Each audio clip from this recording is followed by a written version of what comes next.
આ તરફ નવસારીના ધરતીપુત્રોની પણ માવઠાએ મુશ્કેલી વધારી દીધી, કારણ કે કમોસમી વરસાદે માઝા મૂકતા ખેડૂતોને પડ્યા પર પાટા જેવી પરિસ્થિતિ સર્જાઈ ગઈ।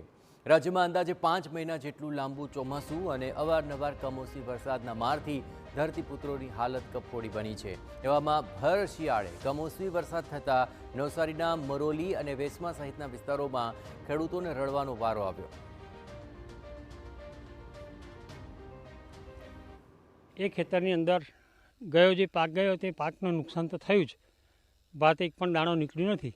પણ ઉનાળાની અંદર પણ જે અમારે પાક કરવો છે એ પાક આજના વરસાદને કારણે એ પણ હવે થઈ શકે એવું લાગતું નથી, કારણ કે હજી ખેડવાનું બાકી છે।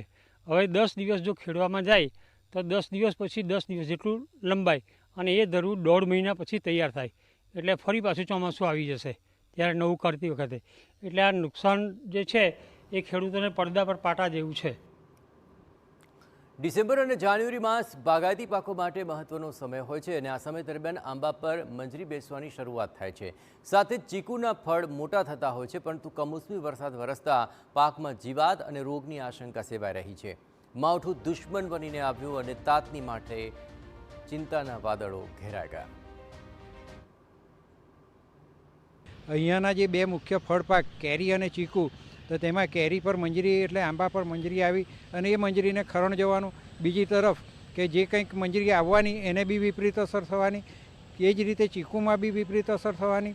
પરંતુ ખાસ કરીને જે અહીંયાના કઠોળ જે શિયાળુ એ કઠોળ પાક અને શાકભાજી પાક, તો શાકભાજી પાકના જે ફૂલ તો એને ખરણ થવાનું, એટલે ખેડૂતોને એ ઉત્પાદનમાં માઠી અસર આવવાની।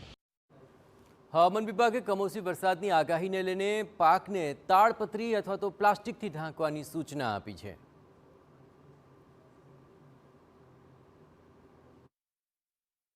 અત્યારે 1-2 દિવસ સુધી જ્યાં સુધી વરસાદની આગાહી છે ત્યાં સુધી આપણે સાવચેતીના પગલાં રૂપે આપણે પાકનું રક્ષણ કરીએ અને નુકસાન થતું બચાવીએ।